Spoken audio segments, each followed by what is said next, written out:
मित्रांनो, चला तर आज आपण केंद्रीय माध्यमिक शिक्षण बोर्ड जे आहे central board of secondary education यांचं 20 सप्टेंबर 2024 रोजी आलेलं जे अपडेट आहे CTET बाबतचं, तर त्याच्या संदर्भातला अपडेटेड व्हिडिओ मी तुमच्यासाठी घेऊन आलेले आहे।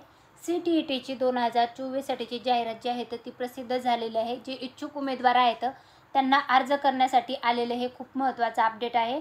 तरी CTETची जी एक्झाम होणार होती तर ती होणार होती 1 डिसेंबर 2024 रोजी, परंतु आता त्याची डेट बदलून 15 डिसेंबर 2024 करण्यात आलेली आहे आणि त्याच्या संदर्भातलं आलेलं हे प्रसिद्धीपत्रक जे आहे 20 सप्टेंबर 2024 रोजीचं, त्याचा व्हिडिओ मी तुमच्यासाठी घेऊन आलेला आहे। तो ऑनलाईन ॲप्लिकेशन जे आहे तर CTETसाठी 17 सप्टेंबर 2024 पासून सुरू झालेले आहेत।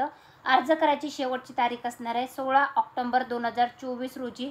जे इच्छुक उमेदवार आहेत तर त्यांनी इथं नक्की अर्ज करा। ही माहिती तुम्हाला कशी वाटली ते कमेंटमध्ये नक्की सांगा। व्हिडिओ आवडला असेल तर नक्की लाईक करा व अशाच प्रकारची माहिती पूर्ण व्हिडिओ मी आपल्या चॅनलवर घेऊन येत असते, ते पाहण्यासाठी चॅनल सबस्क्राईब करायला विसरू नका। धन्यवाद।